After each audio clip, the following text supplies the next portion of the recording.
Welcome, sleepy one. I'll be your storyteller tonight.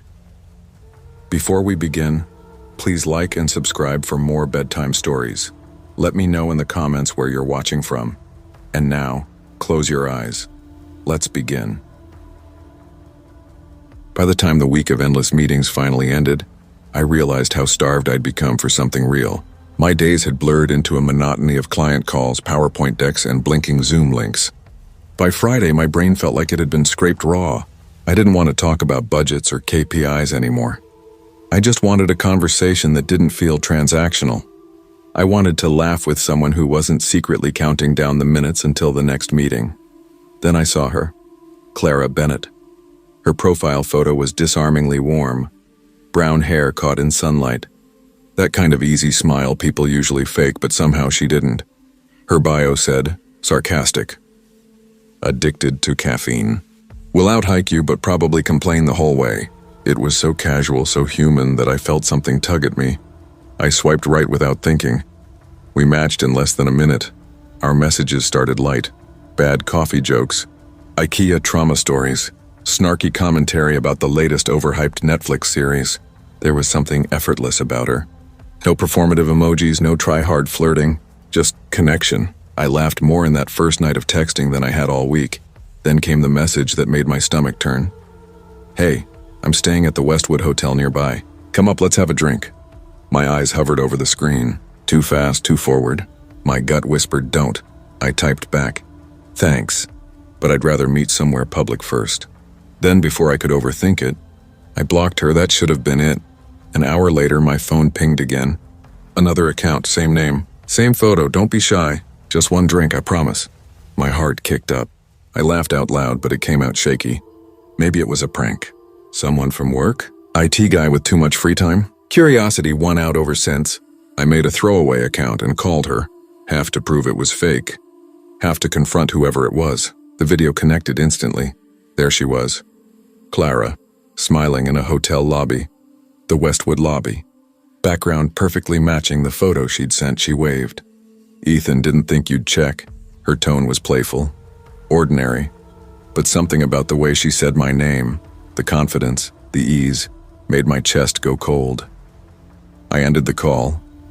No words, just pure panic.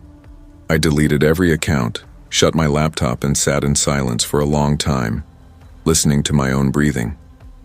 I told myself it was over, just a weird glitch in the algorithm of loneliness. But the pit in my stomach never really left. 2 months passed. I thought I was safe. I deleted every app, stopped entertaining random texts, changed my coffee spot, changed my walks. Life became smaller, tighter, controlled. Then one foggy morning, I stopped at a cafe near my apartment.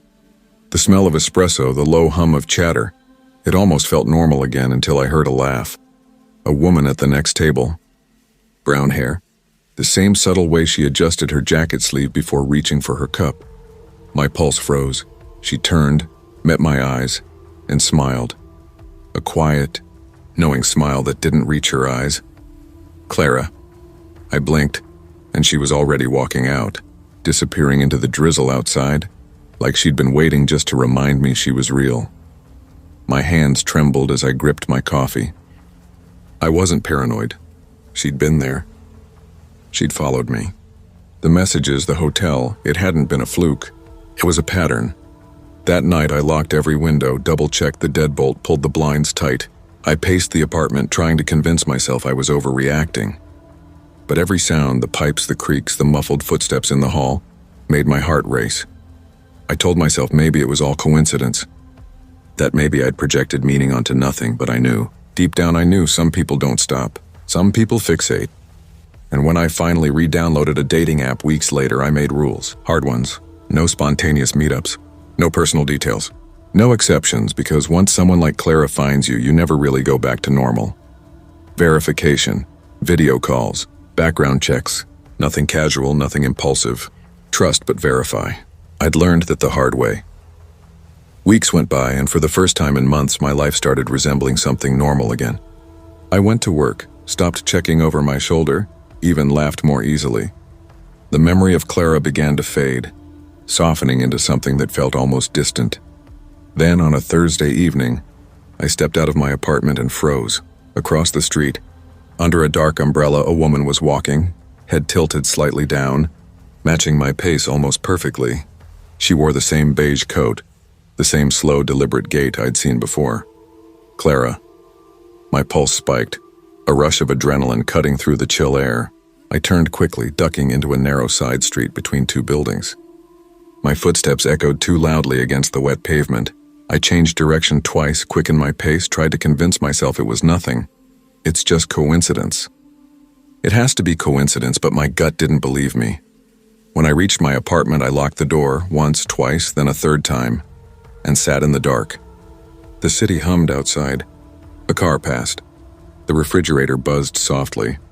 All ordinary sounds, yet every one of them felt off, wrong somehow. Because behind them was that lingering image of her silhouette in the rain.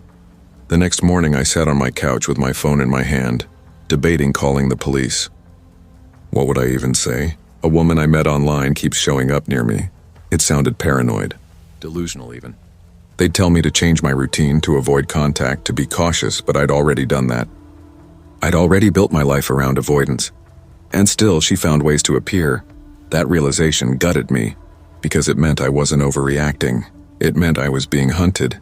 It also taught me something valuable, something ugly but true. Some people's charm is a disguise for obsession. Some smiles are sharpened to hide intent. And the world doesn't hand you warnings neatly wrapped. You only recognize danger when it brushes too close to your skin. Months passed. I moved. Different neighborhood, different skyline outside my window. I changed coffee shops, jogging routes, everything. Slowly, my pulse stopped leaping at every unfamiliar face. My caution became routine, comfort even. When I eventually returned to dating apps, I had new rules. Every match had to verify their identity. Live video, consistent details, background check where possible. No exceptions. I'd learned what impulsivity could cost, and for the first time I didn't feel anxious. I felt prepared. I started to rebuild. Slowly, carefully. My first few dates were in daylight, public places. No alcohol, no invitations afterward. I watched for red flags, for hesitation when I asked simple questions, for inconsistencies in stories. It wasn't exciting. It wasn't that electric, heart-pounding thrill I used to chase. But it was safe. And sometimes safety is the truest form of peace. Over time, I learned to trust again. Not in other people, but in myself.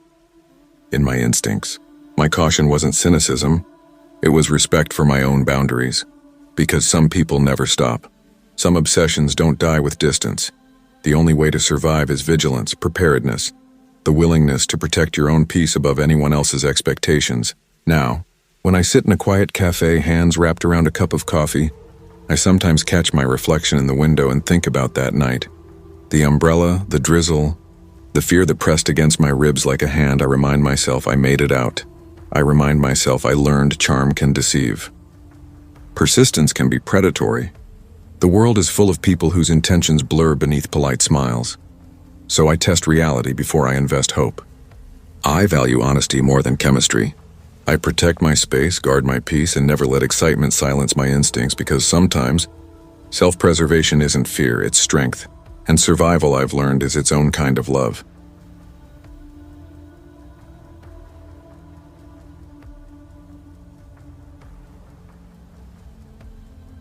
I never thought I'd let myself hope again. Not after the years of heartbreak, the endless parade of half-hearted men and hollow promises. The nights I'd scroll through dating apps until my thumb ached, convincing myself that maybe, just maybe, one of them might actually mean what they said. But morning always came, and I'd wake up realizing I'd poured my heart into someone who wouldn't have noticed if I vanished. I'd dated the charming liars, the emotionally distant types, the ones who turned affection into a performance. And every time I'd tell myself, this one will be different. When Logan Hart messaged me on Tinder, it felt like that old, dangerous flicker of hope trying to rise again. 2 weeks of messages that were thoughtful, funny, even a little shy.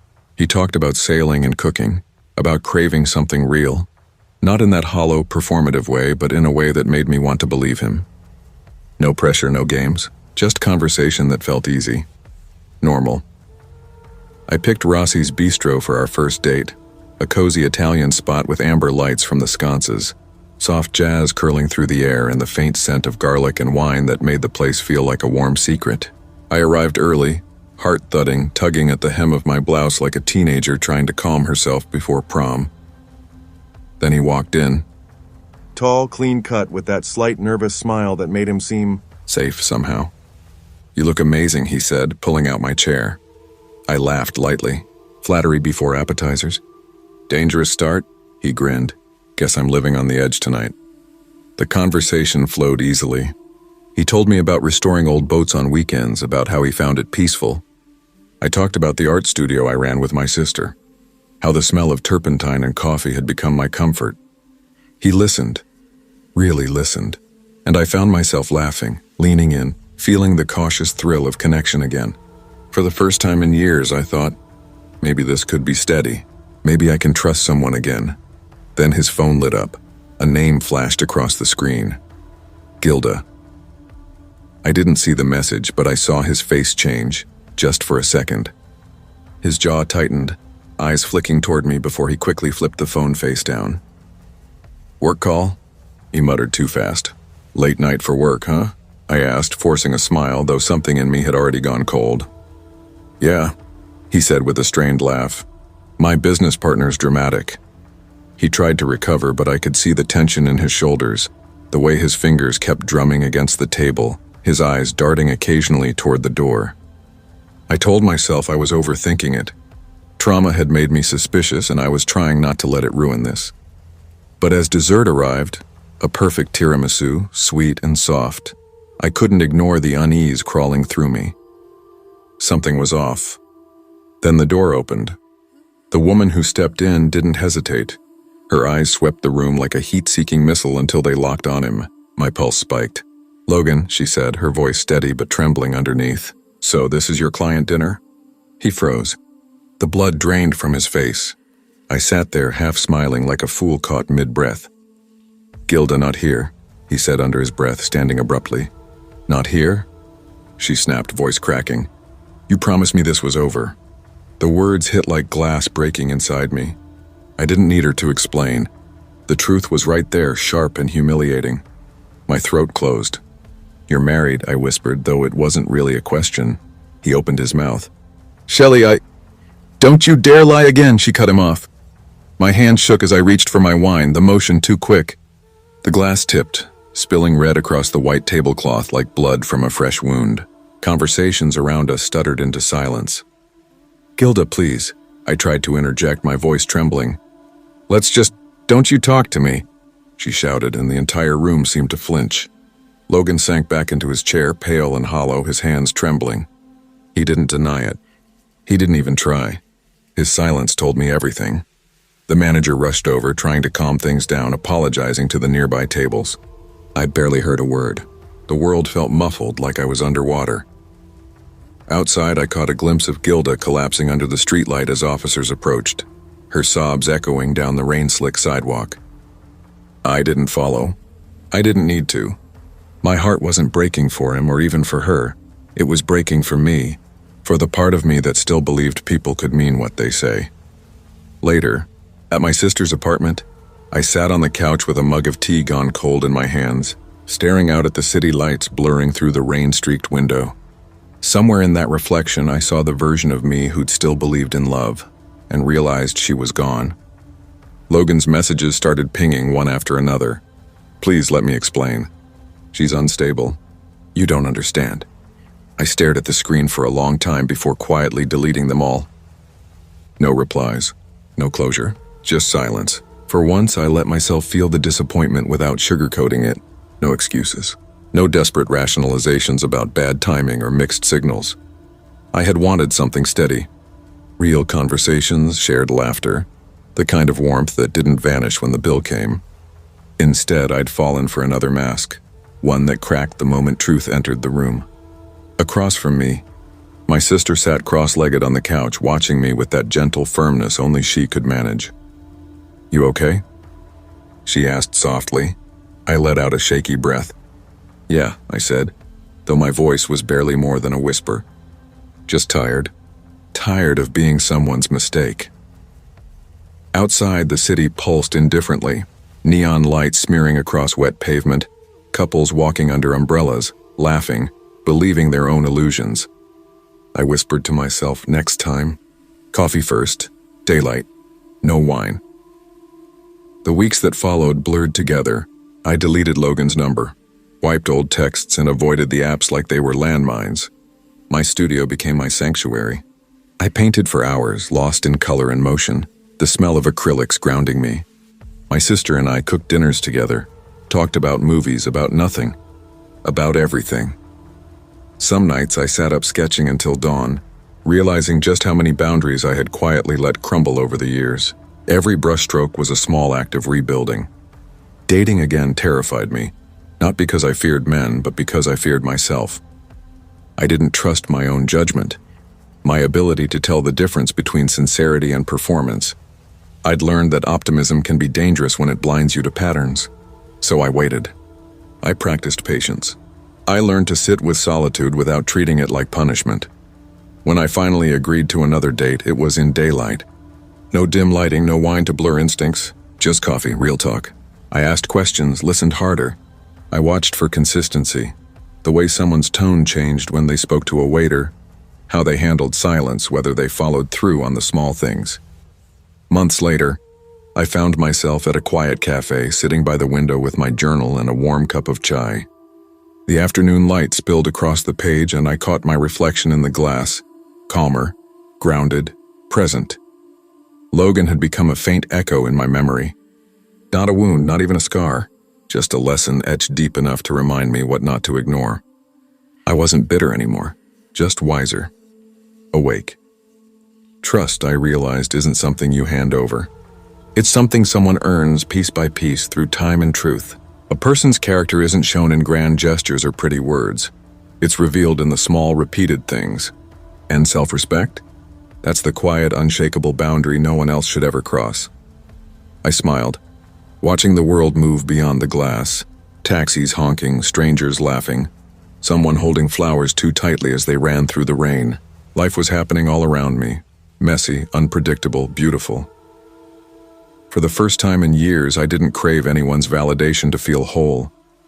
I didn't need charm or flattery to feel seen. I had myself, steady, resilient, and finally okay with standing alone. The city hummed softly, and I let its rhythm remind me tomorrow was still mine to shape. Sometimes the people we hope for the most aren't capable of giving us what we truly need. Life teaches us the difference between attention and care, between charm and character. Protect your heart. Trust your instincts. And never forget, self-respect isn't negotiable. It's the foundation everything else should stand on.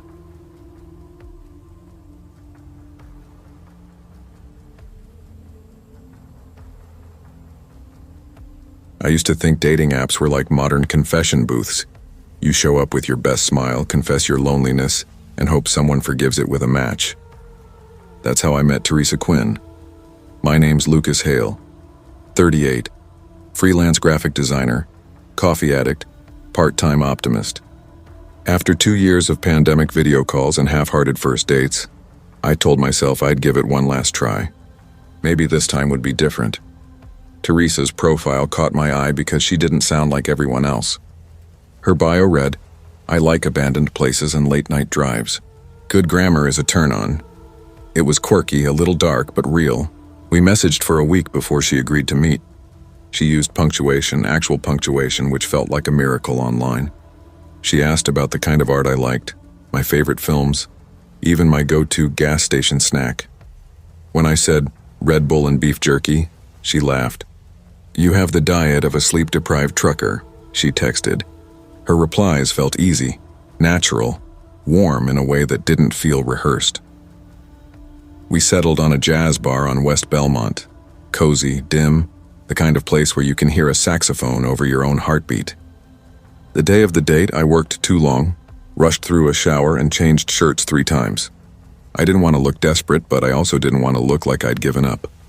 Outside, snow had started falling, the Chicago kind that doesn't drift or sparkle, it just commits. The city lights blurred behind it like smudged paint. At 7:45 p.m., just as I parked near the bar, my phone buzzed. "Hey, the place is full. Can we meet somewhere quieter?" "I know a spot. It's close. It didn't feel strange. Plans change. I texted back and sure, send me the address. 15 minutes later, I was driving through a neighborhood I didn't recognize. Old brick warehouses, faded signs half buried in snow. My GPS arrow spun twice, recalculating like the street didn't officially exist anymore. Then her message popped up. I'm inside the red house at the end. That's when my gut whispered. The red house wasn't really red anymore. Just rust and peeled paint. The kind of place the city forgets about. Windows boarded. Porch sagging under the weight of years. Still, curiosity is a clever liar. It dresses up as courage until you're too close to turn back. I parked under a flickering streetlight and texted, "Hey, just got here." A reply came instantly. "Doors open. Come in." That smiley face froze me. Teresa had never used emojis, not once. She typed in full sentences, clean and precise.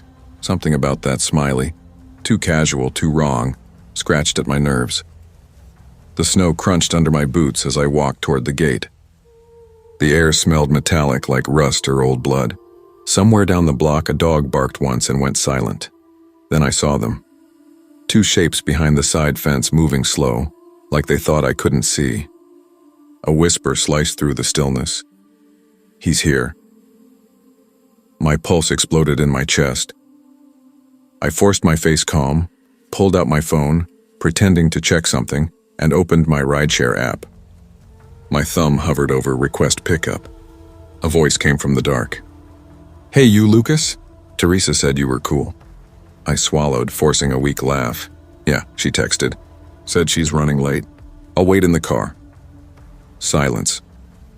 I turned, every nerve in my body on fire, and started walking back, steady, not too fast, not too slow. Running makes predators chase. The snow under my shoes sounded like cracking bones. When I reached my car, I slid in, locked the doors, and started the engine. The headlights sliced through the alley like a blade. The figure stepped back, melting into the shadows. I didn't breathe until I'd driven 3 blocks away. I pulled under the harsh white light of a gas station canopy and just sat there, gripping the wheel until the shaking in my hands eased. My phone glowed faintly in the dark. I opened Bumble. Our chat was still there, or I thought it was. The last message, the one with the smiley face, was gone. Deleted. Her profile picture too, the one with sunlight in her hair and that smirk that looked like a secret. Vanished. I stared at the empty chat bubble, my chest aching like I'd been punched straight through. At first I told myself maybe she'd unmatched me, embarrassed, second-guessing, maybe she just got cold feet. But the logical part of me knew better. Someone else had been behind that profile, someone who knew how to sound like her. I drove straight to the nearest police station, heart still hammering like I hadn't truly escaped yet. The officer on duty, a woman in her 50s with tired eyes and a styrofoam cup of coffee, listened as I told her everything. When I finished, she sighed, the kind of weary exhale that says she's heard it before. "You did the right thing turning back," she said. "We've had a few like that lately. Fake profiles luring people to isolated spots. It's organized." "Organized?" I asked. She nodded slowly.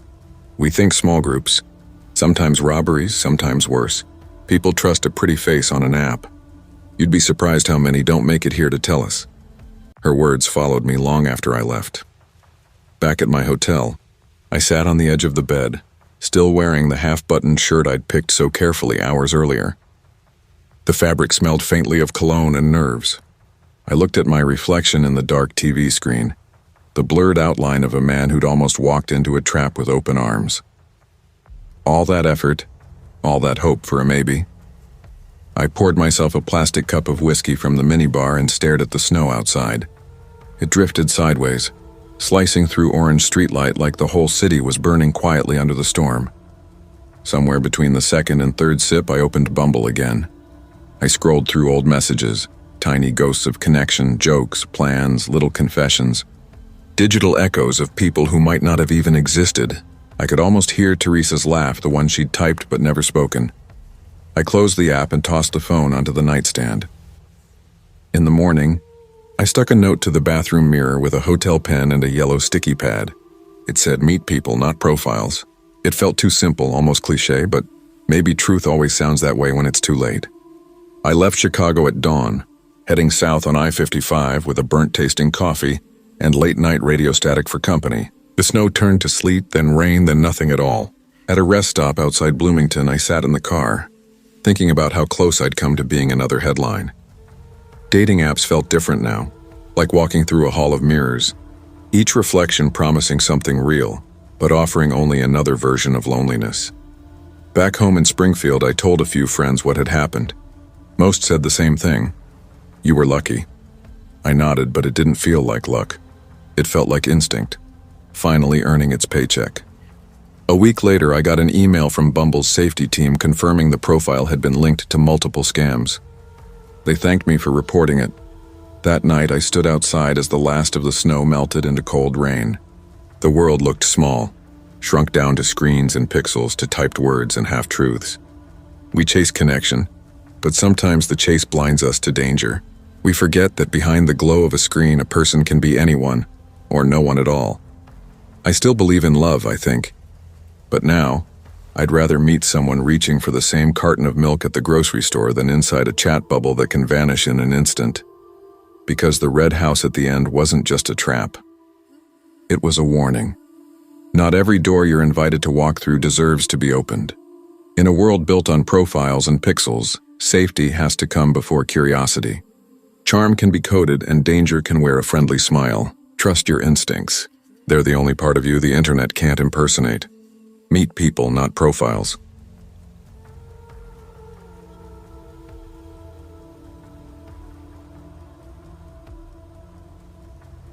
I never thought I'd be back in the dating world.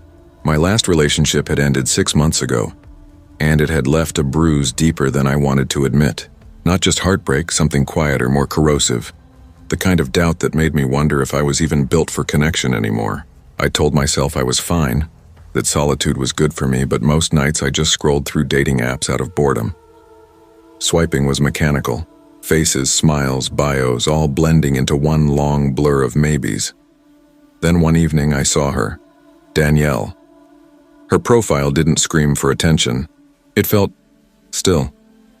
She had that kind of presence that made you breathe slower just looking at her pictures. Natural smiles, soft light, a camera slung around her neck in one photo, a messy bun and coffee cup in another. There was one picture by the Willamette River, fog rolling off the water, her reflection barely visible. It was the kind of image someone takes without thinking, authentic, unposed. Her bio was simple. Art curator, loves photography, obsessed with thrift stores, spends weekends exploring corners of Portland no one notices. And her messages, God, they had warmth. Not forced flirty warmth, but that dry humor that disarms you. The kind that makes you laugh quietly at 2 a.m, smiling into your phone like an idiot. We talked for weeks. Little things first. Books, favorite coffee spots, our shared hatred for self-checkout machines that don't scan properly. It was easy, too easy. When I finally suggested meeting, I half expected her to ghost me. But she said yes right away. Linden Park, a neutral place. Open trails, a small lake. Joggers and dog walkers, enough light to feel safe. She agreed without hesitation. The night before, I barely slept. I kept rehearsing dumb small talk in my head like I was auditioning for something. I checked the forecast, laid out my jacket, even cleaned my car, like that would somehow make me more dateable. Portland's fall had already started to shift the air. Evenings came earlier and fog clung to the city like a memory it refused to let go of. I kept repeating to myself, it's just a walk, just a park, maybe coffee after if it goes well. When I got there, she was already waiting. Danielle leaned against a lamppost, camera strap draped casually over her shoulder. Her hair was tied back, a loose strand catching the light from a street lamp. She smiled when she saw me. "You're early," she said, her voice calm but teasing. I didn't want to be late, I muttered, instantly aware of how awkward I sounded. "That's a good start," she said, grinning, and started walking. We talked easily. About photography, favorite authors, how Portland always smelled faintly of rain and coffee. She told me about her first camera, a thrift store Nikon she'd bought at 16, and how she used to sneak into abandoned buildings to take photos of peeling wallpaper and forgotten furniture. I told her about my failed attempt at learning guitar, which made her laugh. Really laugh. The sound soft but unguarded. As we circled the lake, the sun melted behind the trees, stretching shadows across the trail. For the first time in months, I felt light. That nervous, hopeful kind of light where you forget to check your phone or think about the past. Then everything changed. We were looping back toward the parking lot, joking about childhood dares. I'd mentioned once eating mud on a dare. She couldn't stop laughing when I noticed movement near the bushes. A figure stepped out, too sudden, too deliberate. My stomach dropped. He moved fast, his face shadowed under a hood, one hand tucked inside his jacket. Danielle stiffened beside me, eyes wide but controlled. "Stay calm," she whispered, barely audible. "Just keep walking." The man stepped closer, voice low, sharp. "Wallets, phones, now!" My breath hitched. Time felt elastic, stretching, slowing until every heartbeat sounded like thunder. Then Danielle moved. She didn't freeze like I did. She kicked him hard in the shin, sudden and clean. He stumbled, cursing, and she shoved him with both hands. "Run!" she hissed. I didn't think. I grabbed her hand and we sprinted. The gravel crunched under our shoes, the fog thickening around the lamps. Behind us, the man shouted, angry, disoriented, but his voice faded as we reached the open lot. "Call the police." Danielle yelled, breath ragged. My hands shook so violently I almost dropped my phone. When the dispatcher's calm voice answered, it didn't even sound real. 911, what's your emergency? I stammered something about a man in the park, a robbery, a weapon maybe. I wasn't sure. Danielle leaned close, trying to catch her breath, eyes darting around as if expecting him to reappear. By the time police arrived, the man was gone. Just fog, lamplight, and our uneven breathing. We sat in my car afterward, the adrenaline still pulsing through our bodies. The world outside was eerily quiet, as if the park itself was holding its breath. I looked over at her, hair a little messy, hands still trembling, and felt something I didn't expect. Admiration. Not just for how she reacted, but how composed she seemed now, as if she'd been through worse before. She caught me looking and smiled faintly. "You okay?" "Yeah," I said, though my voice cracked. "You?" She exhaled slowly, staring out at the fog. "Ask me tomorrow." We both laughed softly, the kind of laugh that lives halfway between fear and relief. The sound of it filled the small space of the car, fragile but human. The adrenaline was still burning through me. That electric hum that makes the world feel sharper, more alive. The silence inside the car was heavy but not awkward, more like our bodies hadn't caught up with what just happened. I looked over at her, and for the first time in a long while, I felt something that wasn't loneliness or longing. It wasn't the usual first date excitement either. It was deeper, quieter, a connection forged out of chaos and fear. "I don't know how you did that," I said finally, my voice softer than I meant it to be. "You were incredible." Danielle let out a shaky laugh, tucking a strand of damp hair behind her ear. "Let's just say adrenaline makes me braver than I actually am." That made me laugh too. A quick, nervous sound that broke the spell for a moment. The tension in the car loosened. Outside, the city lights blurred in the fog, and the park, our crime scene, our battlefield, looked ordinary again. The world kept moving. Cars passing, a dog barking in the distance. Everything was normal except for us. I realized, sitting there, that fear could do something strange. It could connect people faster than comfort ever could. That night, I wasn't just impressed by her bravery, I felt grounded, seen, like the world had briefly collapsed and somehow she'd helped me stand again. The days that followed blurred into weeks. The police never caught the guy. No record, no leads, just a vague warning to stay alert. But somehow, instead of pulling us apart, the uncertainty kept us talking. We started meeting again. Coffee first, then walks. Always daylight, always public. But soon it became something more than cautious reconnection. It was curiosity, familiarity, and something warm that kept growing between us. We wandered through Portland like it was new again. The old bookstore tucked behind a cafe on 11th. The mural alley that always smelled faintly of spray paint and rain. We'd walk through Linden Park sometimes on purpose, even when the fog rolled in thick and gray. Danielle would take photos of the mist curling through the trees, her camera always clicking softly. She said fog made everything look honest because it stripped away distractions. Each place, each quiet conversation felt like a continuation of that night, but calmer, safer. We started trusting each other in small, unspoken ways. She'd reach for my hand when we crossed a street. I'd catch her smile in the reflection of a cafe window and feel that same rush, but without fear this time. I remember thinking that first date had been a crucible, fire and panic revealing something raw and real about both of us. Most people learn about their dates over drinks or dinner. I learned who Danielle was when everything could have gone wrong. Months later in her apartment, she hung one of her photographs on the wall, a black and white shot of that same fog-covered park. The lamppost stood crooked in the distance, the lake a ghostly shimmer behind it. She looked at it, then at me. "Hard to believe that's where it started," she said quietly. I smiled. "Yeah, hard to believe fear can start something good." She didn't answer, just reached for my hand, her thumb tracing small circles against my skin. That night, sitting there in the glow of her living room light, I realized something I'd never understood before.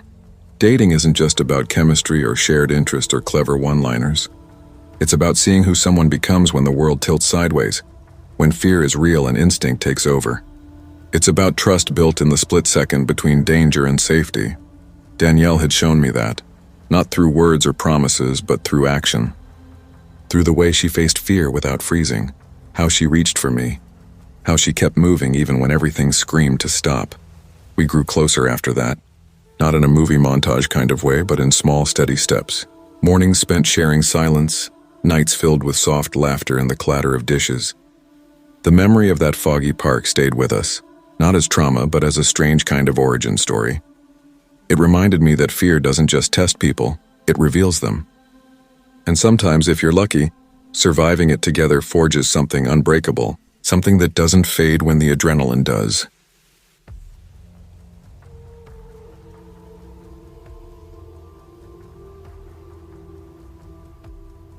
It's strange how rain can sound like memory. Sometimes it's soft and steady, like someone breathing beside you in the dark. Other times it lashes against glass like it's trying to remind you of everything you've tried to bury.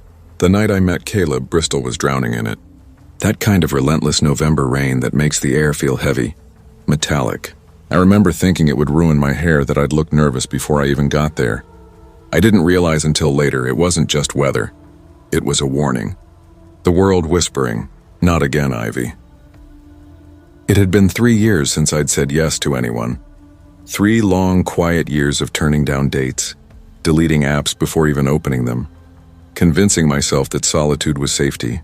My last relationship had ended like a slow-motion car crash, one you see coming but can't escape. Eric was his name, a musician who thought love meant ownership. I'd learned how to lie about simple things, where I was, who I was with, even what I wore. I'd learned to smile while my stomach twisted. By the time it ended, I barely recognized myself. Then came Caleb. He messaged first. Polite, funny. The kind of man who used punctuation and didn't just talk about himself. He said he taught English at a nearby school, that he loved poetry, that he was tired of shallow people. I wanted to believe him. Maybe I needed to. So when he asked me to meet for coffee on Gloucester Road, I said yes. The cafe was half empty that night, smelling of espresso, wet coats, and something sweet baking in the back. He was already there when I arrived. Dark hair, a little messy, a paperback open beside his cup. He stood as soon as he saw me, smiling like he'd been waiting all day. "Ivy," he said, and I nodded.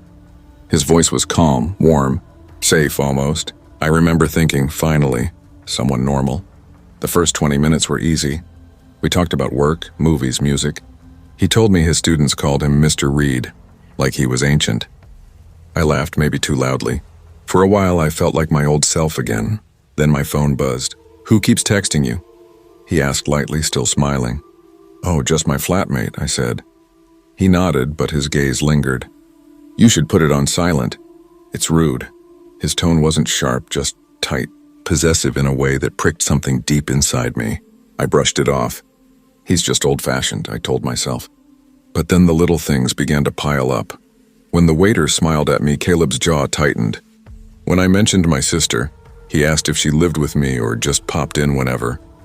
His questions weren't curiosity, they were surveillance. By dessert, my stomach was a knot of déjà vu. I excused myself to the restroom, typed a quick text to my sister, "Call me in 5. Emergency." When I came back, he was sitting perfectly still, hands folded. "You were gone a while," he said softly. "Talking to someone?" Before I could answer, my phone rang. I put it to my ear. Yeah, I'll come right now," I said quickly, pretending to panic. "Sorry, Caleb, my sister's not well. I have to go." He reached for my wrist. His grip was gentle but firm. "I'll drive you," he said quietly. I forced a smile, easing my hand free. "No, it's just a block away." Outside, the rain hit my face like cold applause.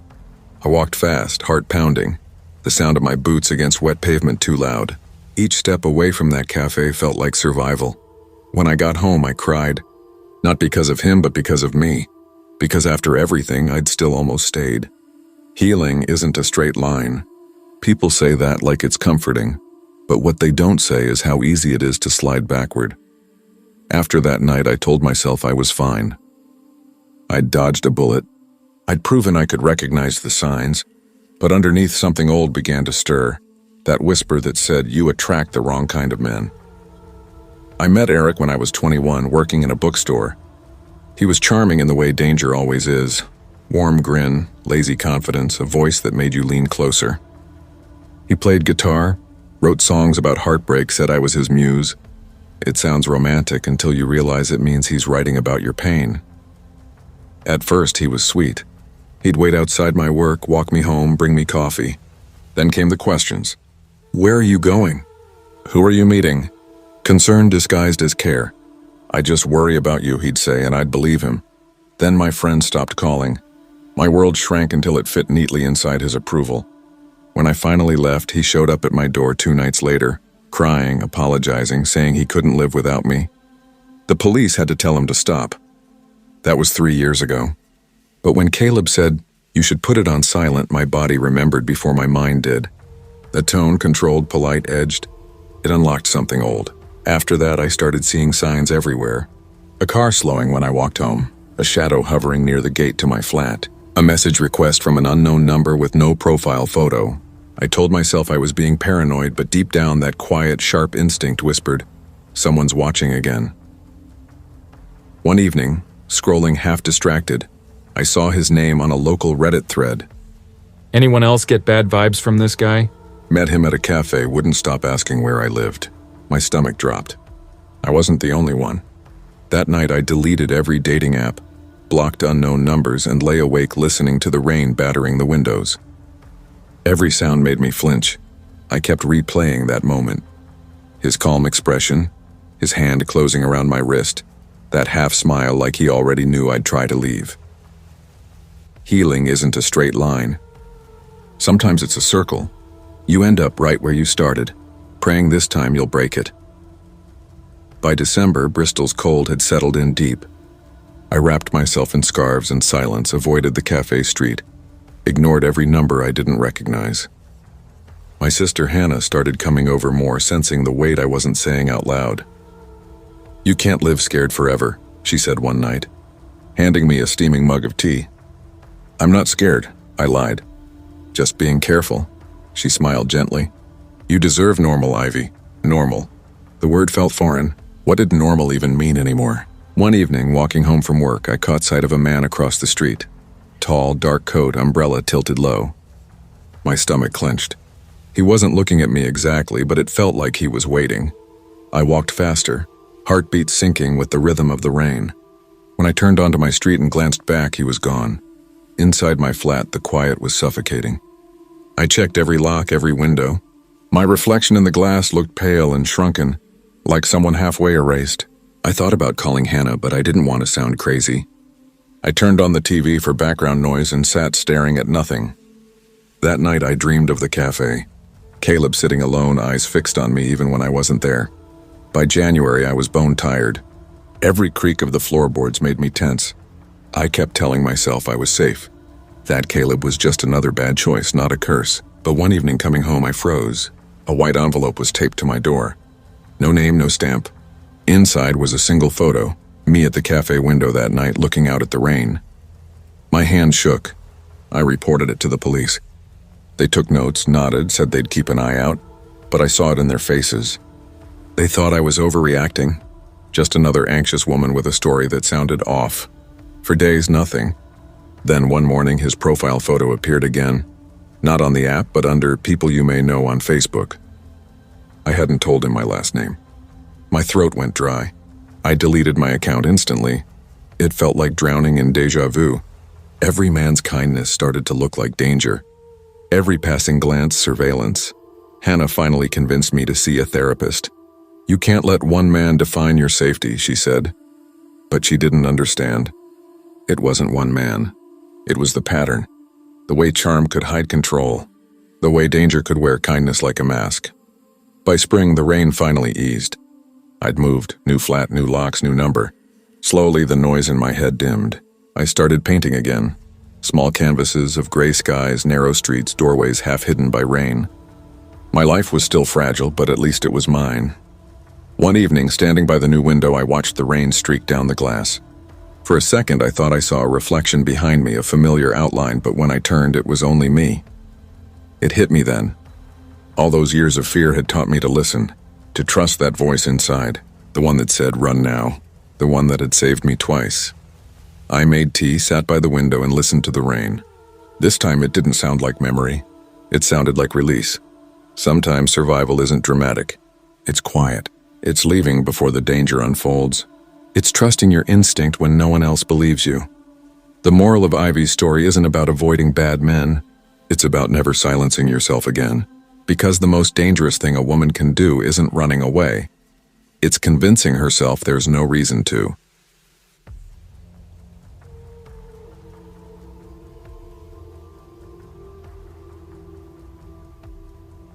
I've been traveling for work for almost a decade, but March of 2021 felt different. The pandemic had slowed everything down. Airports half empty, streets hollow, hotel lobbies echoing like mausoleums. My name's Ryan Pierce. I'm 38, a business consultant, divorced for 3 years, and awful at cooking anything that doesn't come in a paper bag. That month, my company sent me to Seattle to help a small logistics startup recover after the lockdown slump. The job was fine. The people were fine. But every night when I came back to my room 407 at the Silverline Suites, the silence pressed in. That heavy humming kind that lives behind your ears until it becomes unbearable. My life had turned into a chain of identical rooms, faint detergent smell, scratchy carpet, a desk that always wobbled. I ate alone, worked alone, and scrolled through headlines that made the world feel like a movie I wasn't part of. That night, drizzle painted the city in silver streaks. The kind of Seattle rain that doesn't fall, it lingers, whispering against the window. I sat there watching the light ripple over the wet asphalt and told myself I wasn't lonely. But loneliness disguises itself as calm until you look straight at it. On impulse, I downloaded Tinder. I hadn't opened it in months. Most of my matches were ghosts by now, but then I saw her. Lena Marlowe, 29, brown hair, hazel eyes, a grin that promised trouble in the best way. Her bio read, "I make terrible coffee but great company." I swiped right. We matched instantly. We started chatting. It felt easy, too easy. She joked about the weather. I teased her about her coffee. She said she lived a few blocks away, tired of being cooped up, and asked if I wanted to split a bottle of wine and complain about 2021 together. I hesitated. I wasn't the invite a stranger to my room type. But then she sent a selfie, holding a bottle of Merlot, hair damp, captioned, "Relax, I don't bite."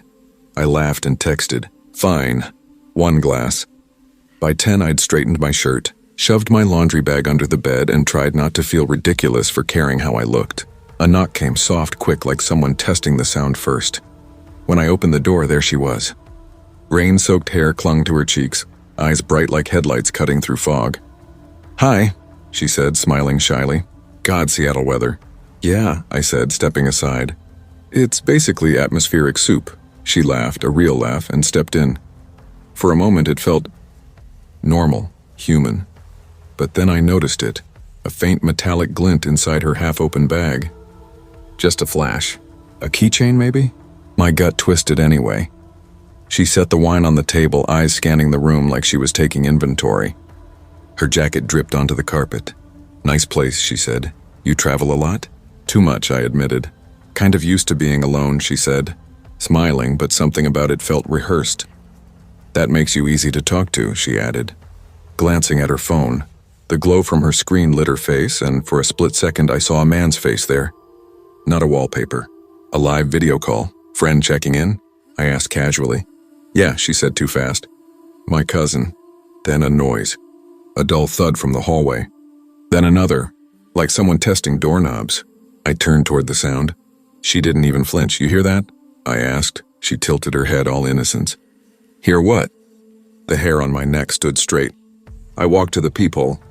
Two shadows hovered just outside. One tall, hooded, the other leaning close, whispering. I stepped back. Lena, who's out there? She blinked, feigning confusion. What are you talking about? But her hand slid toward her bag. The one with the metallic glint. I didn't think.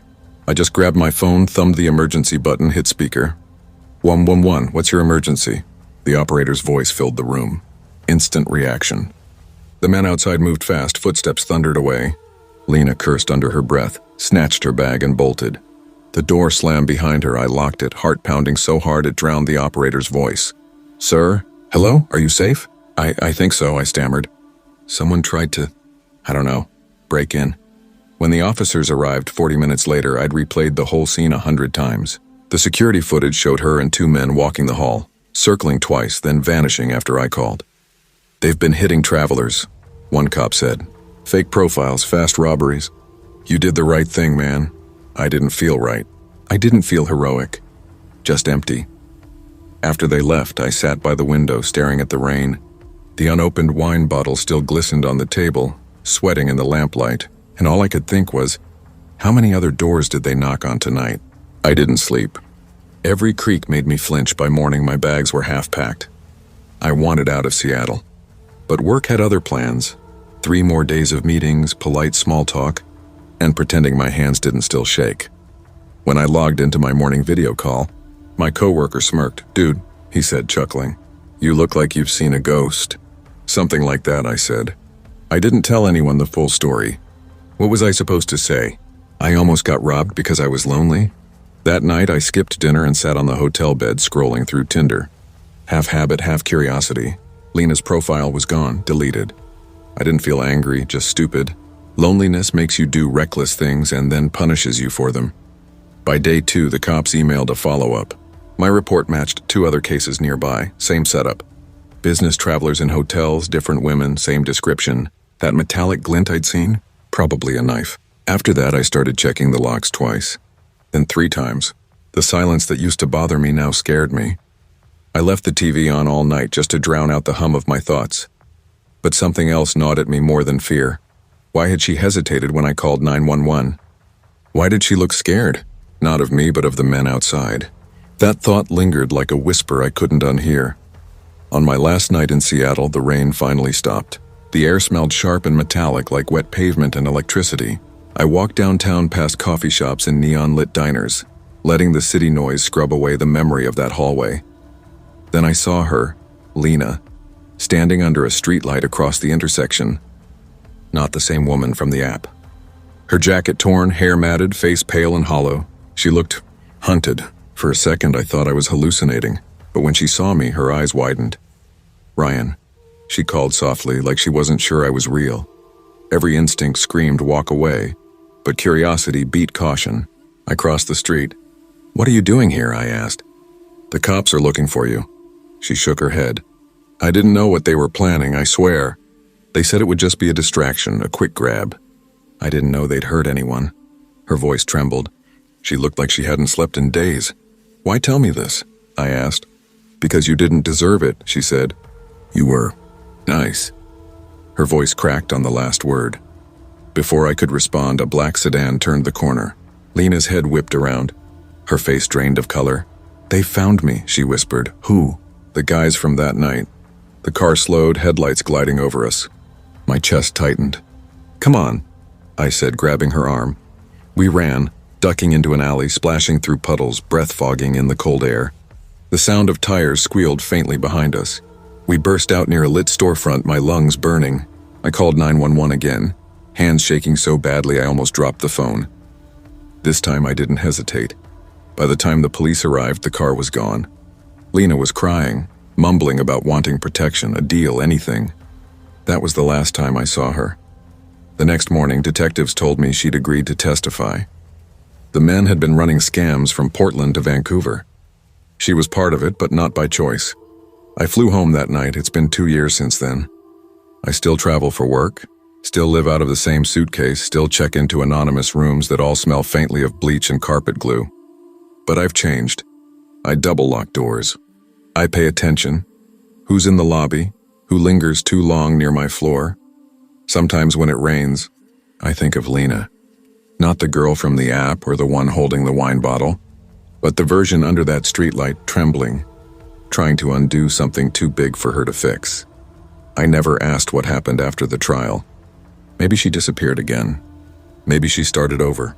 As for me, I deleted every dating app. Not out of bitterness, out of clarity. That night taught me something about people, about loneliness, about trust. Loneliness can make you open doors you'd normally keep locked. But sometimes what walks through isn't company. It's danger wearing a friendly face. Loneliness isn't an invitation. It's a warning. When we let isolation steer our choices, we stop recognizing red flags for what they are. Connection matters, but not at the cost of safety or sense. Trust should be earned slowly, not swiped into existence. In the end, I've learned this much. Better to sit alone in peace than share the room with danger disguised as comfort.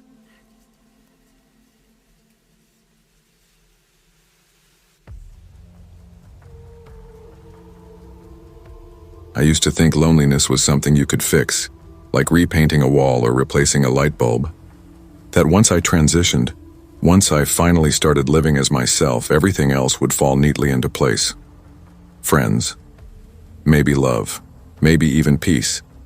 But nobody tells you that being true to yourself doesn't guarantee anyone else will meet you there. It just means you stop pretending. My name's Renee Hollis. I'm 44 and I live in Tacoma, Washington. I work as an HR manager for a mid-sized manufacturing company. Spreadsheets by day, microwave dinners by night. It's not glamorous, but after years of chaos, stability feels like a luxury.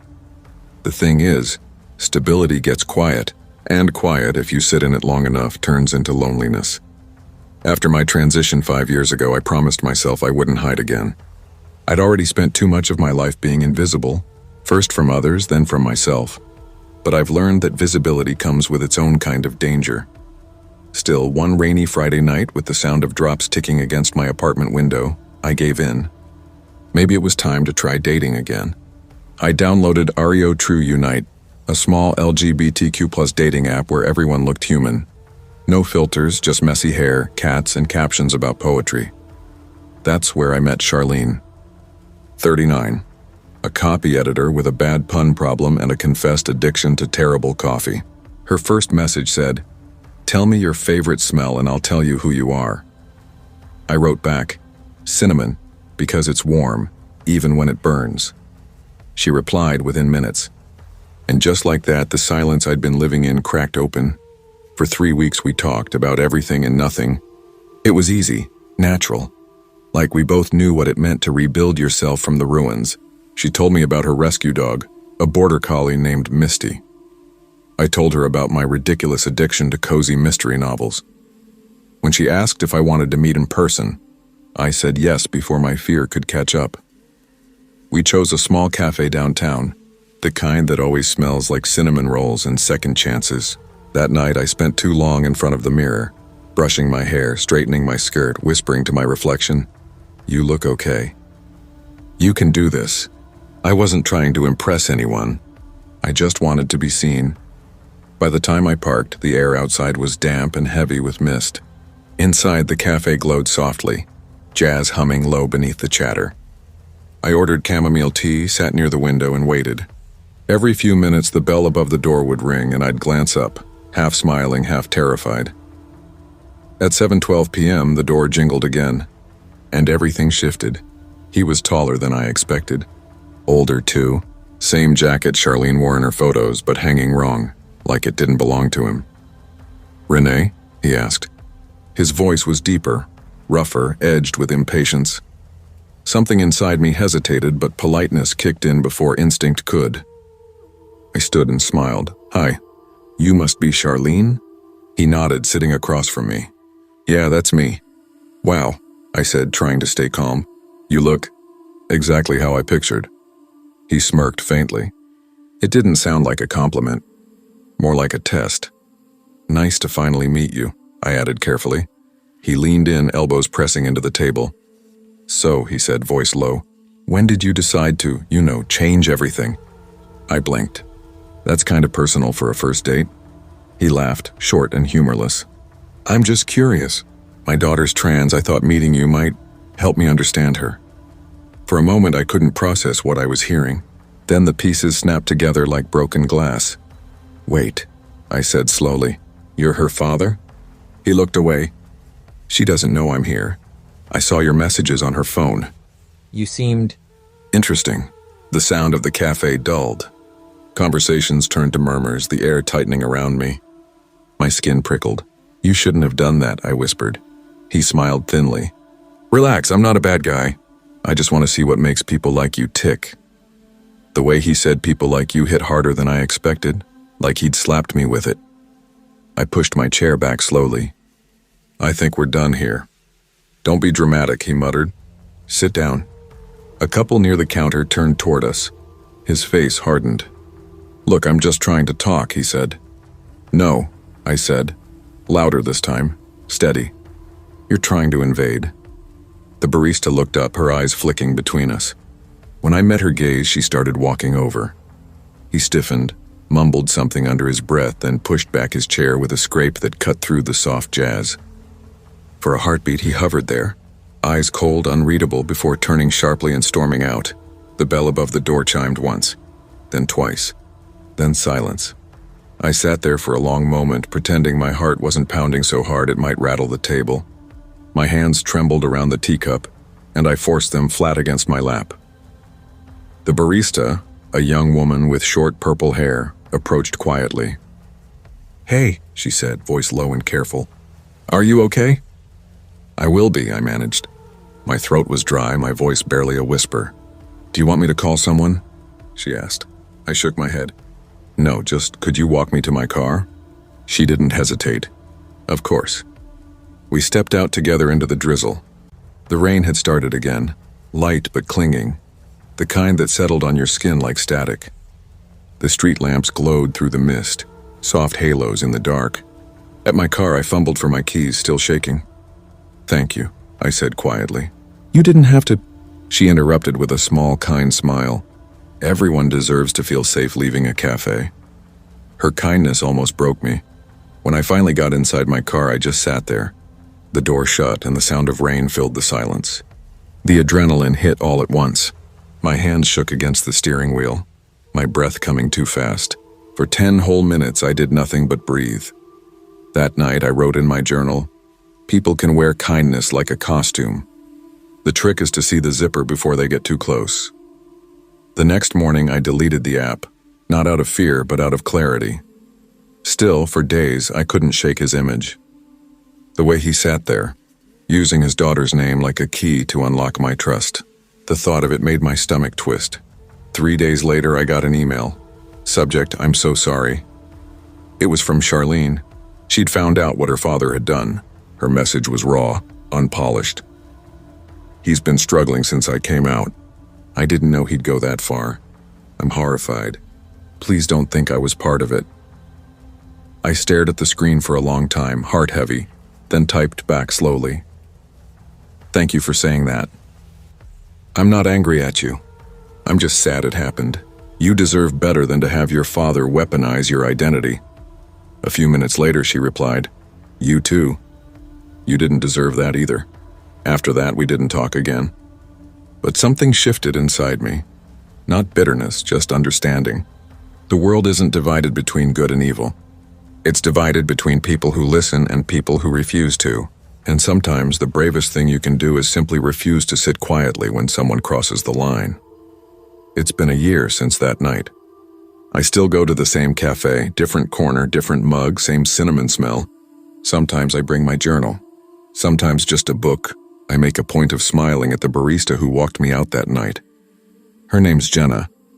We talk about podcasts, recipes, the weather, the rain, no apps this time, no glowing faces on screens. Just real voices, real eyes. I've learned something about fear. It doesn't vanish when you confront it. It just learns to sit quietly in the passenger seat while you keep driving. When I think back to that man, I don't feel anger anymore. I feel pity, because he came to that cafe believing I was the one pretending, and left without realizing he was the one wearing the mask. I don't hide anymore. And if being visible means facing moments like that again, so be it. I'd rather be seen and stand my ground than shrink into the shadows just to make someone else comfortable.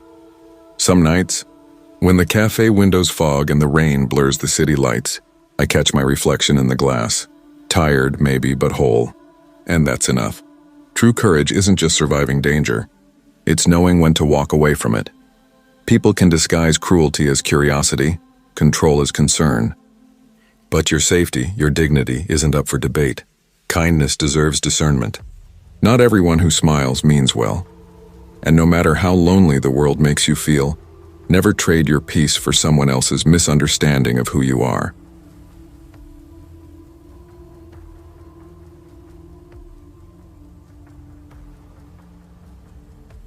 I never thought I'd be the kind of person who leaned on dating apps to meet someone. After a string of bad relationships and awkward first dates, I had made peace with solitude. My life was a quiet rhythm of late-night study sessions, weekend brunches with my sister, and binge-watching shows that didn't require small talk or effort. But loneliness doesn't knock. It seeps in, slow and stubborn, like fog rolling over the bay. I first matched with Logan Pierce on a Thursday evening, a week before our date. His profile photo looked disarmingly normal. No filters, no fake grin. Just him in a kitchen wearing a messy apron and flashing a sheepish smile. His caption read, "I burn water, but I promise my company's better than my cooking." I laughed. Actually laughed sitting there in my apartment's dim light, picturing some guy fighting a boiling pot like it was a wild animal. Without thinking too hard, I swiped right. The next few weeks passed in a blur of light, flirty messages. He asked about my favorite childhood meals. I told him about my grandmother's secret recipe, one I'd already botched 3 times trying to recreate. He sent photos of his homemade spaghetti sauce that looked surprisingly edible. It was easy, natural. No awkward pauses. No overthinking what to say next. And that, more than anything, scared me. By the time Friday came, my nerves were in overdrive. I put on a navy blue dress that hit just above my knees and simple flats that wouldn't betray me if I had to bolt, just in case. My hair, usually an untamable mess of curls, hung in soft waves after 3 failed attempts with a flat iron. Levita was small but alive, warm lighting, soft jazz, the scent of garlic and fresh bread filling the air. When I spotted Logan at a corner table, my pulse jumped. He waved, looking as nervous as I felt. "You look great," he said, standing to pull out my chair. "Thanks," I smiled, sitting down. Traffic was a nightmare. I almost didn't make it. We started with easy talk, kitchen disasters, childhood vacations, our mutual love for street art. He made me laugh. Not in that forced I'm being polite way, but real laughter that made me forget the time. For a moment, everything outside that restaurant melted away, until she appeared. At first, I thought she was a server. Then I saw her expression, tense, sharp, like she was holding back an explosion. She walked straight to our table. "Logan, we need to talk," she said, her voice slicing through the chatter like a blade. He froze. My stomach dropped. "Oh," she said, glaring at me. "I didn't know you warned her." Her tone dripped with venom. "I told you this would happen." Before I could react, a glass tipped over, water splashing across the table, soaking my purse. I scrambled for napkins, heart pounding. Logan muttered something, an apology, a plea, but his words blurred. Then she lunged. The world went chaotic. Chairs screeched, people gasped. I stumbled back, narrowly missing a pot of steaming tea. My hands shook as I grabbed a chair to put between us. "Stay away," I shouted, voice cracking. 2 waiters rushed in, pulling her back. Someone yelled they were calling 911. The restaurant buzzed with whispers. Cell phones raised. Gilda, Logan's ex, I guessed, realized she was outnumbered. Her fury curdled into something bitter and silent before she turned and stormed out. I collapsed into my chair, trembling, breath ragged. Logan's face was pale. "I didn't think she'd find out tonight," he muttered. I said nothing. My instincts screamed louder than any words could. I grabbed my coat and left. Outside, the cold San Francisco air hit me like a baptism. I walked fast, not caring where, only that I was moving. The wail of sirens grew faint behind me as I put blocks between myself and that scene. By the time I reached my sister's apartment, I realized I'd done something I hadn't in years, chosen myself over someone else's chaos. My heart still raced, but underneath the fear there was something steadier: strength. That night, lying awake, I kept replaying the evening. The laughter, the chaos, the look in Gilda's eyes, hurt wrapped in fury. I thought about how easily charm could hide a lie, how quickly safety could turn into survival. I whispered to myself, next time I pick the place. And I picked the company. The days that followed were a blur. I deleted my dating apps, ignored Logan's messages, not out of anger, but self-preservation. Each ping from my phone sent a tremor through me, a flashback to that overturned table, that voice. On Sunday, my sister Maya flopped onto the couch beside me, steaming coffee in hand. "You look like you've been through a tornado," she said, half laughing. I gave a small, tired smile. Kind of have. I told her everything, the date, the confrontation, how I'd just walked out. Her expression softened, brows knitting with concern. "Shelley, you've got to be careful," she said gently. "People can be charming, but charm doesn't erase lies. You did the right thing leaving." I nodded, the weight of her words settling over me like a blanket. Maybe this was what healing looked like: messy, confusing, but necessary. And maybe for now, being alone was safer than pretending not to see the danger behind someone's smile. The incident left a small, splintered crack in my trust, one that seemed to widen every time someone new smiled too easily or asked too many personal questions. Every compliment felt rehearsed, every gesture rehearsed. I had always thought of myself as cautious, the kind of woman who read the room before speaking, who noticed small inconsistencies. But this had felt like a violation. A confirmation that my intuition, that small whispering voice I'd often ignored, had been right all along. Weeks passed in a fog of routine. I buried myself in work, old hobbies, anything that kept my hands and mind busy. Yet, no matter how much I tried to move on, Logan's messages kept slipping through. They were apologetic, desperate, filled with promises that meant nothing now. I never meant for it to happen that way. "Please let me explain." I'd read one line, then delete the whole message. Sometimes I hovered over the screen, wondering if closure was worth the risk of reopening everything I'd tried so hard to seal shut. But it wasn't just Logan anymore. The whole idea of trust had fractured. Friends noticed my quietness at gatherings, the way I kept my phone face down, the subtle recoil when someone stood too close. One evening, my coworker Jenna nudged me during a team dinner. "You're avoiding someone, aren't you?" she asked, voice casual but curious. I hesitated, toying with the edge of my napkin. "I had a bad experience," I admitted. She nodded knowingly. "Dating's tricky. You're allowed to take your time, you know." Her words sank deeper than she probably realized.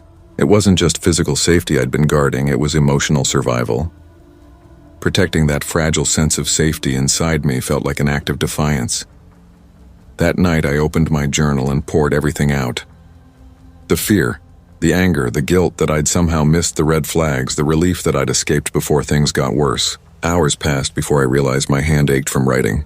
But for the first time, the chaos in my head had shape, meaning. I didn't need to forgive Logan.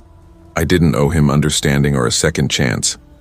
What I owed was to myself, to rebuild my boundaries, my security, my sense of self. The memory of that night at La Vida, once paralyzing, began to shift into something else, a lesson in resilience. Slowly, I started putting myself back into the world, but on my own terms. No more dating apps, no digital facades. I wanted real connections, the kind that grew from shared spaces and quiet, natural moments. So I joined a cooking class, ironically, of all things.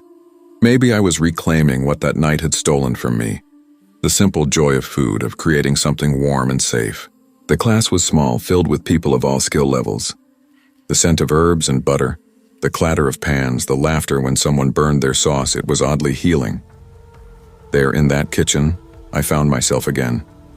I laughed easily when someone dropped an entire pot of pasta sauce. My hands, once tense, now moved confidently, chopping and stirring without thought. Trust, I realized, wasn't about believing everyone was safe or assuming everyone was dangerous. It was about learning to listen to my instincts, to navigate carefully but not fearfully. One evening, after class, a fellow student named Max offered to walk me home. His voice was calm, his humor quiet and genuine. He didn't ask too many questions or move too close. Conversation flowed naturally, easy, unforced. When we reached my building, he smiled and said, "See you next week?" And I found myself smiling back. "Yeah, see you then." It wasn't attraction that warmed me, it was the feeling of being respected. Months later, I was walking downtown when I saw him, Logan. He was across the street, leaning against a cafe window, phone in hand. My first instinct was panic, a tightening in my chest. But then I looked closer. He seemed smaller somehow, older, tired. I didn't cross the street, didn't hide either. I just kept walking, steady and calm. For the first time, the sight of him didn't scare me. It didn't define me. That night, I sat by my window with a cup of tea, thinking about how far I'd come. That chaotic night, the shouting, the panic, the trembling hands, it had all been terrifying. But it had also been transformative. It had forced me to see that I could protect myself, that fear could sharpen clarity rather than destroy it. By spring, I'd moved into my own apartment. My space, my rules. Candles lined the windowsills. Soft music hummed through the air, and the world outside finally felt distant enough to breathe again. I still thought about that night sometimes, not with dread, but with recognition. A scar that no longer hurt but reminded me where I'd been. I'd learned that charm can be a mask, that kindness without consistency means nothing, and that boundaries aren't walls, they're doors you choose when and how to open. As I lit another candle, the flame flickering softly in the dark, I whispered to myself, next time I pick the place, and I pick the company. Because the strongest kind of love isn't found in someone else's arms, it's in the quiet decision to choose yourself first. Life will always offer charm and allure that hide danger, but trusting your instincts, setting boundaries, and refusing to compromise your safety, those aren't signs of fear. They're proof of strength. Survival isn't just running from harm, it's recognizing it before it reaches your door. And for the first time in a long while, I felt safe. Not because the world had changed, but because I finally had.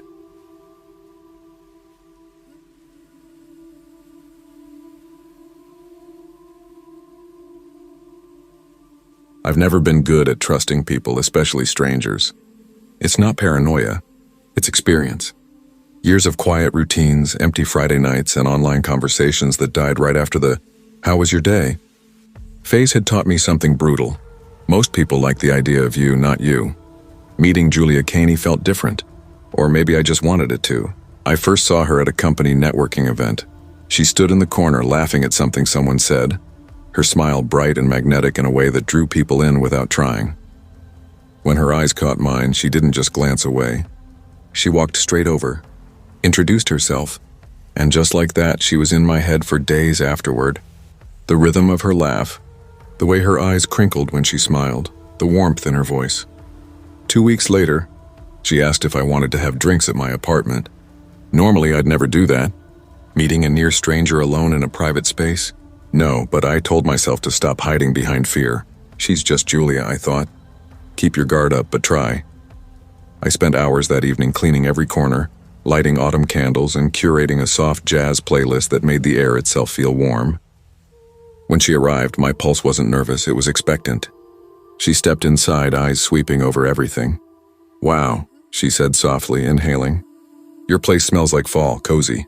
I smiled, tripping slightly over my words. "Thanks. I wanted it to feel welcoming." We settled on the couch, city lights flickering through the window, glasses of red wine in hand. She told me about her travels, her favorite authors, her job. I found myself sharing stories I hadn't told anyone in years. We laughed easily. For the first time in a long while, the world outside my walls didn't feel so distant. Maybe trust wasn't a fool's game after all. Then my phone buzzed, my sister checking in as usual. I answered briefly, whispering reassurances that I was fine. When I hung up, Julia's expression had shifted. The warmth in her eyes had cooled. "Why'd you answer her?" she asked, voice barely above a whisper. "Shouldn't we be focused on each other?" I laughed lightly, though my throat felt tight. It was just a quick check-in. She worries too much. Her smile didn't return. Something flickered in her gaze, sharp, assessing. I brushed it off, trying to pull the mood back, to convince myself her reaction was nothing. We talked more, laughed again, but the energy had changed. Later, as we refilled our glasses in the kitchen, she started talking about boundaries. Her tone was calm, but there was something off about it. Too firm, too practiced. She mentioned spending a year in a mental health facility, describing strict routines and rules that were, in her words, non-negotiable. It wasn't the confession itself that unnerved me. It was the intensity behind it, the way her words felt less like openness and more like a warning disguised as trust. Then it happened. She stepped closer, the shift sudden enough to make my breath catch. "Shelley," she said, her voice low and tight, "why do you keep distracting yourself?" Before I could respond, she gripped the counter. Her movements turned jerky, unpredictable. I froze for half a second, just enough time for her to swing. The wine bottle cracked against my arm, glass splintering in a burst of pain. I stumbled back, adrenaline flooding every nerve. Without thinking, I grabbed the nearest thing, a heavy lamp, and swung. It collided with her shoulder, a metallic crash echoing through the apartment. My heartbeat was pure thunder. I didn't wait to see if she'd get back up. I bolted for the door, fumbling with the lock as she shouted behind me, her voice no longer soft or magnetic, but something wild and unrecognizable. The hallway felt endless, every step stretching time like taffy. My hands shook so hard I could barely hold my phone as I burst through the front door, stumbling down the stairs, gasping for air while dialing 911. My voice cracked when I spoke, half choked by adrenaline. When the sirens finally echoed in the distance, it was the sweetest sound I'd ever heard. The police arrived within minutes, flashing lights painting the walls red and blue, sharp voices cutting through the chaos. I barely had words left to give them a coherent statement. My thoughts were scattered, my heartbeat still thundering in my ears. By the time they searched the building, Julia was gone, just gone, vanished into the night as if she'd never been there. One officer, tall and kind-eyed, shook his head slowly. "You're lucky," he said quietly, glancing at the broken bottle near the counter. "She's done this before." Later, my neighbors and coworkers confirmed what he meant. Julia's history of violent outbursts wasn't new. I had barely escaped what others hadn't. That realization hit me hard. That night, lying in the guest room at my sister's apartment, I stared at the ceiling, too wired to sleep. The smell of her lavender candle made me nauseous because it reminded me of the ones I'd lit earlier, trying to set a perfect mood. Safety suddenly felt like an illusion, thin, breakable, easily stolen. My mind replayed everything. The way Julia's tone had changed mid-sentence, the look in her eyes before she swung, the sudden shift from warmth to something cold and feral. I realized how quickly comfort can turn into a trap. In the weeks that followed, I became someone new, someone cautious. I moved to a new apartment across town, smaller, quieter, easier to secure. Every night, lights stayed on until dawn. I double-checked the locks, set alarms, silenced my phone before bed. My life became a collection of small defenses. At first, it felt like my world had shrunk, like I was living behind invisible glass. But those boundaries, the ones I used to think made me lonely, now made me feel alive. Safe. When I finally opened the dating apps again, months later, I did it with a different mindset. I read every profile twice. I asked questions that tested honesty. I insisted on video calls before meeting. My instincts had saved me once. I promised myself I'd never ignore them again. Coffee first, daylight, public spaces, no exceptions. I learned to value consistency over charm, patience over passion. By spring, I found myself smiling again, carefully, but genuinely. My heart still bore scars, but they were reminders, not open wounds. I wrote down a simple mantra and taped it to my mirror. Keep the doors open, but the windows locked. It meant I could still welcome people into my life without surrendering safety. That trust didn't have to mean vulnerability without protection. Fear hadn't defined me, it had educated me. And maybe that was the point. Because people like Julia exist, those who blur the line between affection and control, laughter and menace. And survival, I realized, isn't about never being hurt. It's about learning to listen when your instincts whisper what your heart doesn't want to hear. Trust must be earned, never assumed. Charm can be a weapon. Boundaries are not optional. Safety and self-respect come first. Listening to your gut isn't fear, it's wisdom. And sometimes, that wisdom is the only thing standing between you and the dark.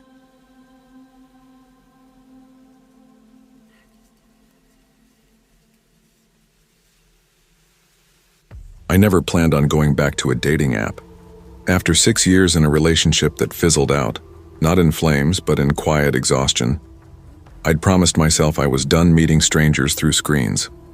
But loneliness doesn't always announce itself. It sneaks in, soft and convincing, whispering that maybe, just maybe, it's time to try again. My best friend Jenna had been on me for months. "Just try it," she said one night over takeout. "You might be surprised." I rolled my eyes, but that Sunday evening, with the TV murmuring in the background and a half-empty glass of wine beside me, I gave in.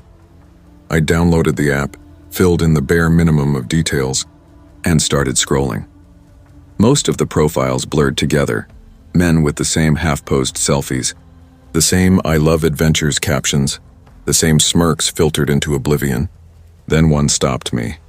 Ethan Parker, 30 barista, amateur photographer. His photos weren't overproduced, one of him laughing with a camera strap around his neck, another of him holding a latte with a heart-shaped foam design. His bio was short but funny: professional overthinker, part-time pizza enthusiast, cappuccino magician, self-proclaimed. I smiled before I realized it. Without overthinking, I swiped right. Seconds later, my phone buzzed. It's a match. The week that followed felt unexpectedly easy. We started with harmless banter about coffee art disasters and playlists for lazy Sundays, then drifted into more personal things: family quirks, awkward childhood memories, the kind of conversations that make you feel like you're gently peeling back layers. By Friday, meeting him in person didn't feel like a risk. It felt like the natural next step. I stood in front of my mirror for too long that evening, settling on a soft green dress and my favorite white sneakers. Something that said I'm trying, but not too hard. The rooftop bar he suggested was downtown, small but charming, with fairy lights strung overhead and a slow jazz playlist that hummed through the night. I got there first, ordered a gin and tonic, and picked a table near the railing so I could see the skyline. He arrived 20 minutes later, slightly breathless, holding a bouquet of daisies. "Hey," he said with an easy grin, "you're even better in person." I laughed, caught off guard. "Thanks. You're not so bad yourself." He slid into the seat across from me, setting the flowers aside. Daisies felt right. They don't try too hard either. I laughed again, the sound coming out more genuine than I expected. The conversation flowed easily. We traded stories about ridiculous past jobs, mine at a pet store, his at a mall kiosk selling phone cases. He had that kind of charm that didn't feel practiced. For a while, I forgot I was sitting across from a stranger. But then, little things began to snag on my attention. When I mentioned my drink was too strong, he reached across the table a bit too eagerly. "Here, I can hold that for you," he said, his fingers brushing mine. I smiled politely, withdrawing my hand. "I've got it, thanks." He laughed it off, but his eyes lingered a second too long. Something in the pit of my stomach tightened. I told myself not to overreact. It was just nerves, first date jitters, nothing more. After another round of drinks, Ethan leaned forward. "Want to move to a quieter spot? Closer to the edge, maybe? Less noise, better view." His tone was soft, but something about the way he said "less noise" made me hesitate. The corner he pointed to was dim, half hidden by potted plants, a stretch of railing that overlooked the street below. "I kind of like the lights here," I said carefully. He chuckled, not quite amused. "Come on, I don't bite, promise." It was meant to be a joke, but it landed wrong. My instinct told me no, but I followed anyway, telling myself to stop being paranoid. The city below shimmered, and for a moment I let the beauty of it distract me. Then Ethan's questions started shifting. "So where do you live exactly? Uptown, Midtown?" I hesitated. Sort of between both," I said vaguely. He tilted his head, studying me. "Who else knows you're out tonight?" The question was too sharp to be casual. My stomach dropped. I tried to laugh it off. "Why, planning to tell on me?" He smiled, but it didn't reach his eyes. "Just curious. You seem private." "I guess I am." I said evenly. That's not a bad thing, right? Not unless you've got something to hide. He said it lightly, but it made my chest tighten. I took a small sip of my drink to cover the silence. The next few minutes dragged. His compliments grew strange, backhanded, almost mocking. You've got this reserved thing going on. Kinda makes you hard to read, he said. But that's probably how you keep people guessing. I forced a laugh. Or maybe I just like to listen. He smiled, leaning closer. I bet you're one of those people who look calm even when they're scared. Something about the way he said scared made my pulse throb in my throat. When he insisted I try a drink he ordered, I shook my head. No thanks, I'm good. His smile faltered. It's just a drink. I know. I'm just not feeling another one. For a second, I thought he might argue. Then he leaned back, muttering, "Suit yourself." The night had turned cold, and I used that as my excuse to leave. It's getting late. I should probably head home. Ethan frowned. Come on, don't go yet. We're just getting started. There was a low edge to his voice now, something insistent that wasn't there before. I stood, forcing a smile. I've got an early morning. He didn't move right away. His eyes tracked me like I was something slipping out of his grasp. Then finally he stood too. At least let me walk you out, he said. But the way he said let me wasn't a question. I shook my head, forcing a small smile. No, really. I'm fine here. He didn't argue, but there was a flicker of frustration in his eyes, a tightness that hadn't been there before. His tone softened, but the insistence beneath it lingered like static. All right, if you say so. I laughed lightly, though my chest felt heavy. Good night, Ethan. Night, he said, his smile just a fraction too delayed. I walked away, my heart pounding harder with every step. The city lights blurred around me as I gripped my keys between my fingers. My phone clutched like a lifeline. Every passing face made me tense. I could still feel his gaze on my back even long after I turned the corner. It hit me then, how easily charm could be a disguise, how quickly curiosity could turn into something dangerous if I ignored that inner alarm. My gut had been right all along. A week later, my phone buzzed with a message from him. Ethan. Hey, I'm sorry if I came off weird the other night. I just got caught up in the moment. I stared at it for a long time. Part of me wanted to delete it, move on. Another part, the curious, forgiving part, hesitated. What if I'd been too harsh? What if he really was just awkward, not dangerous? I typed back a polite response. It's okay. We probably both just misread things. That single reply reopened the door. Over the next few days, his texts trickled in again. Short, casual things. How's your week? Try that new cafe yet? You'd like it here? Nothing threatening, but always a little too frequent. Then came the nudges. You should come out tonight. Got a table at this great spot, you'd love it. Just one drink. Each message made my chest tighten. I told myself I was overreacting, that maybe he just liked me more than I liked him. But my body didn't believe it. My hands would tremble before I even opened his texts. Then one Thursday night. Ethan, I feel like we have a connection. Don't shut me out. I really like you. I stared at the screen, my pulse hammering. On the surface, it was sweet. But something in the phrasing, "don't shut me out," made my skin crawl. I typed, deleted, retyped, and finally sent, I think we should slow things down. I'm not comfortable moving this fast. His reply came in seconds. Ethan, are you saying you don't trust me? I'd never hurt you. Why are you being so distant? A chill swept through me. I hadn't mentioned trust at all, but he latched onto it like an accusation. I set my phone down, hands shaking slightly, breathing through the unease. Discomfort, I reminded myself, is a signal, not a flaw. I deserved to feel safe. 2 days passed. I didn't reply. I thought maybe he'd get the message. Saturday night, I met my friend Leah at a cozy coffee shop downtown. It was a safe, familiar space, warm lighting, soft chatter, the smell of espresso filling the air. I was halfway through my latte when I felt someone behind me. Hey. My stomach dropped. Ethan stood by my table, smiling like we'd planned this. Ethan? My voice came out higher than I meant it to. What are you doing here? He shrugged, too casual. I was nearby. Thought I'd say hi. My heart thudded painfully in my chest. You shouldn't be here, I said, forcing calm into my tone. I told you I needed space. He took a step closer. I just wanted to see you. I don't get why you keep avoiding me. I like you, that's all. My grip tightened on my bag strap. And I said I'm not comfortable. That should be enough. His smile faltered. You're overreacting. No, I said quietly but firmly. You're not listening. For a moment his expression hardened, something cold flashing behind his eyes. Then he gave a short laugh, shook his head and muttered, You're making this harder than it has to be. I stood, my chair scraping loudly against the floor. I think you should leave. Without waiting for an answer, I walked straight to the counter, ordered another drink just to have a reason to stay near people, and waited until I saw him finally exit through the glass door. Only when I stepped outside into the cool Austin night did I let myself breathe again. My hands were trembling so badly I nearly dropped my cup. I stood there under the streetlight, the sound of distant traffic humming like static in my ears, and let the reality sink in. It wasn't about physical harm. It was about fear. The kind that seeps into your bones when someone refuses to respect your no.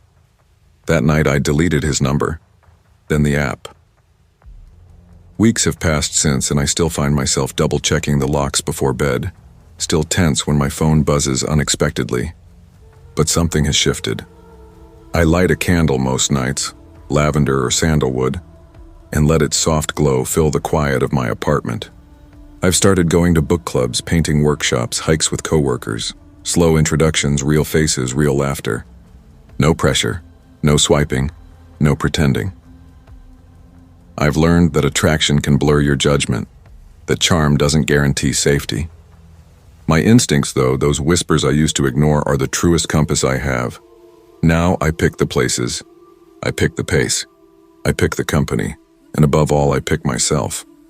When I think about Ethan now, I don't feel shame.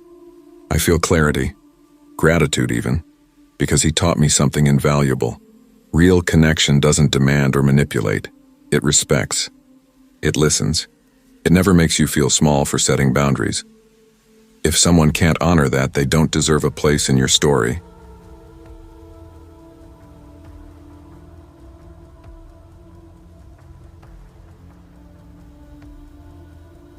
I never thought I'd feel powerless standing on the sidewalk outside my best friend's apartment, but that night I did. My heart was pounding so hard I could feel it in my throat, my palms slick with sweat, my thoughts looping through every warning I'd ever given myself about Connor Reed. Giselle. Monroe and I had been inseparable since college, two awkward freshmen thrown together in a cramped dorm on the edge of campus. She had this fire about her. Fearless, brilliant, stubborn in a way that could drive you crazy but also make you love her for it. I was the opposite. Careful, cautious, the kind of person who double-checked locks and followed rules just to feel safe. When we met Connor, I didn't like him. There was something in the way he looked at her, too focused, too sure, like he wasn't seeing her but the idea of owning her. I couldn't explain it without sounding paranoid. Giselle brushed me off every time I brought it up. "Shawnee, he's just passionate," she'd laugh, rolling her eyes. "You overthink everything." I wanted to believe her. I really did. But as the months turned into years, the truth bled through. The midnight calls, the constant texts, the way he'd show up outside her classes or bump into her at places he had no reason to be. Connor didn't love her, he possessed her. And when she finally broke it off, I felt a strange mixture of pride and dread. Pride that she'd finally stood up for herself. Fear that he wouldn't let her go. He had a reputation for drama, and the morning after she ended things, she was already trembling. I promised myself I'd keep an eye on her, make sure she stayed safe.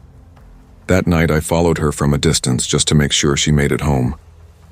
The street was quiet, summer air heavy and damp, the smell of rain-soaked asphalt and wet maple leaves clinging to everything. She had her headphones in, humming along softly, lost in her own thoughts. Then I saw him. Connor was standing near the corner, half hidden in the shadows, his face faintly lit by the flicker of a streetlight. His eyes never left her. My chest locked up.